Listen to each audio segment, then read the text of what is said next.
Amin Rais itu bukan orang yang tulus, dia manusia penuh agenda.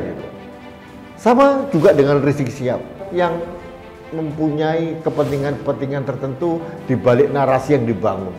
Polri dan TNI sama sekali tidak terlibat dalam skenario maupun implementasi dari pelanggaran HAM berat itu. Habib Rizik dan tim kuasa hukum ini keberatan dan juga menolak keras. Pak Amin buat pernyataan itu dalam pelaksanaan di lapangan, saya kira TP3 sangat memahami itu dan Pak Amin juga sangat paham itu. Yang kita sayangkan adalah itu terlalu prematur. Karena pembuktiannya itu harusnya di pengadilan. Makanya tadi saya sudah bilang yang dimaksud Pak Amin itu apa? High level skenario.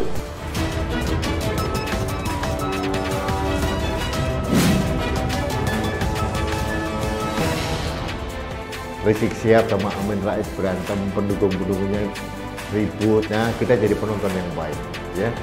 Kita seolah-olah menonton ludruk atau ketoprak yang melakukan para Kurowo berantem sendiri.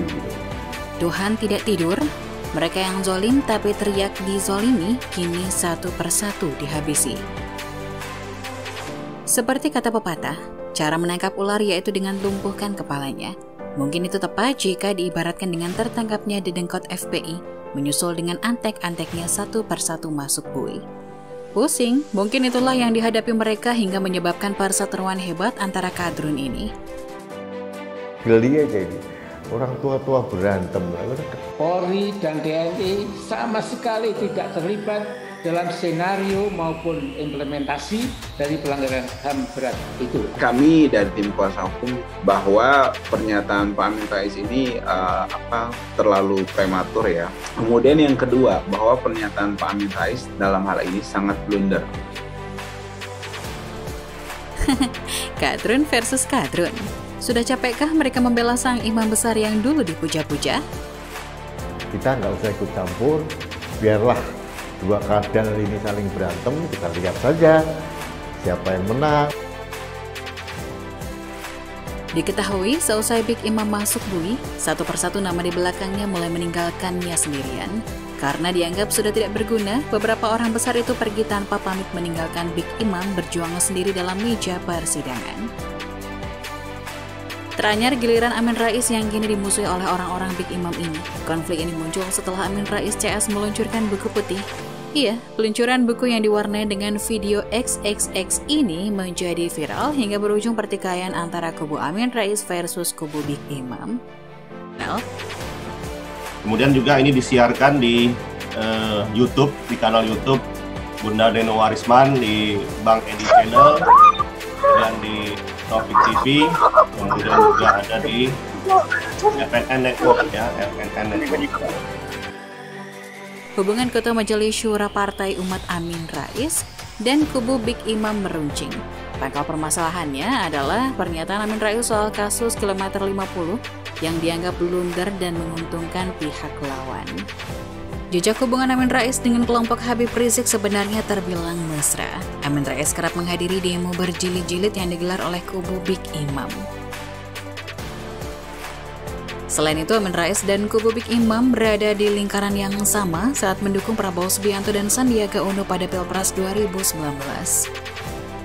Saat Habib Rizik tiba di Indonesia, Amin Rais pun langsung menyambangi kediamannya.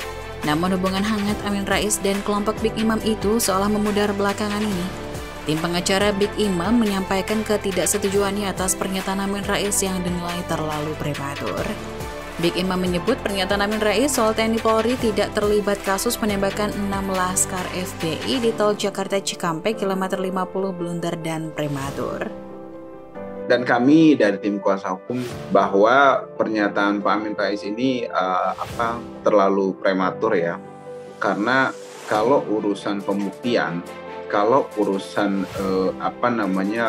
berargumen, kemudian ada fakta serta bukti-bukti dan saksi terkait dengan keterlibatan atau tidak, itu urusannya di pengadilan. Kemudian yang kedua, bahwa pernyataan Pak Amin Rais dalam hal ini sangat blunder. Tim pengawal peristiwa pembunuhan TP3 menjelaskan maksud Amin Rais yaitu TNI Polri tidak terlibat dalam menyusun skenario awal penembakan di kilometer 50, tapi kedua lembaga itu bagian dari skenario. Jadi yang menyusun skenario itu intinya bukan TNI Polri, itu yang dimaksud Pak Amin. Tetapi dalam pelaksanaan di lapangan TNI Polri memang terlibat dan malah sangat aktif untuk melakukan menghilangkan jejak. Ujar Sekretaris TP3 Marwan Batubara ketika dihubungi Detikcom Senin 19 Juli. Maksud Pak Amin seperti yang sudah kami rilis pada tanggal 9 Juli melalui press release TP3 mengklarifikasi juga di dalam rilis itu tentang pernyataan Pak Amin bahwa yang dimaksud adalah dalam mendesain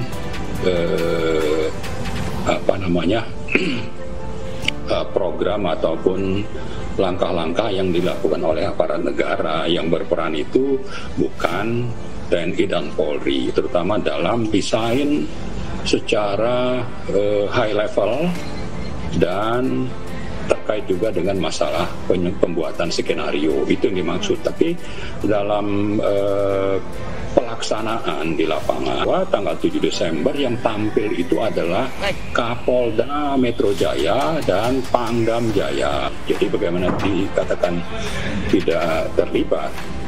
Jadi makanya kembali lagi pernyataan Pak Amin itu bukan dimaksudkan kepada masalah yang kaitannya dengan skenario high level. Menurut Marwan, skenario penembakan di kilometer 50 diinisiasi lembaga negara lain. Marwan enggan menyebut lembaga negara yang dimaksud. Maksud saya yang membuat skenario itu adalah lembaga negara lain, tetapi TNI Polri itu merupakan bagian dari skenario yang disusun oleh lembaga negara tadi. Jadi bukan tidak terlibat sama sekali, jelas Marwan.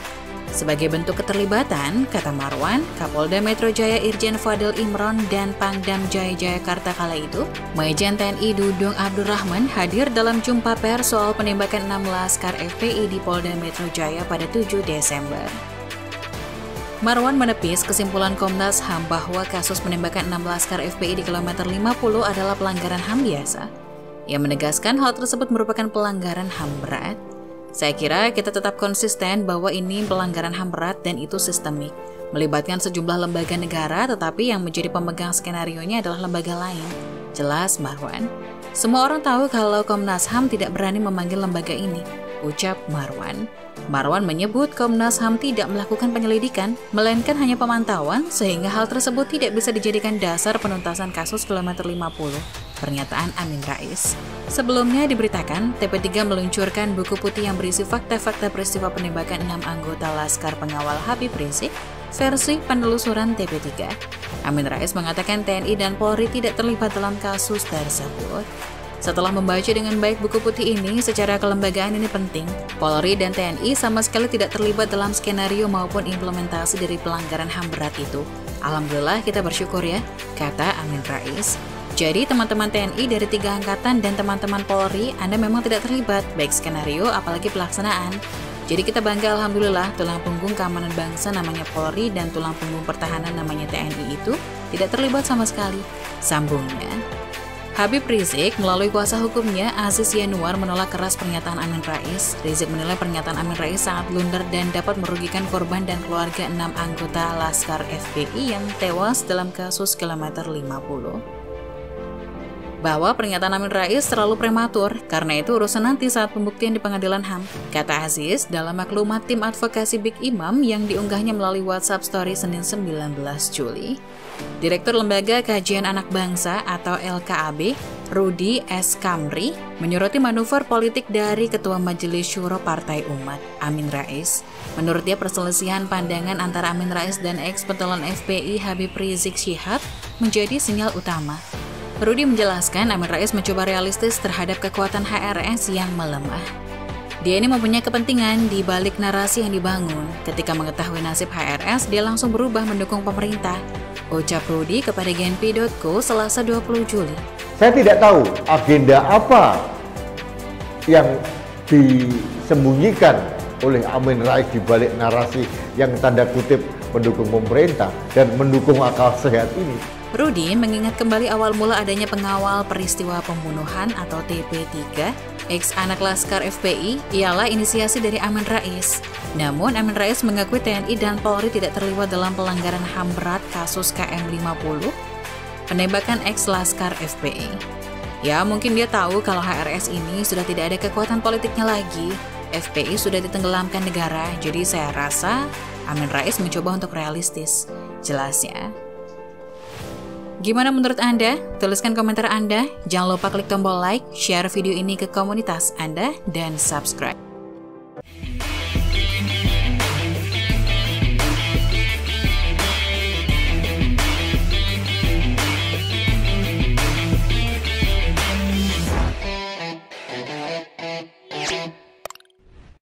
Jangan lupa untuk subscribe dan nyalakan lonceng notifikasinya.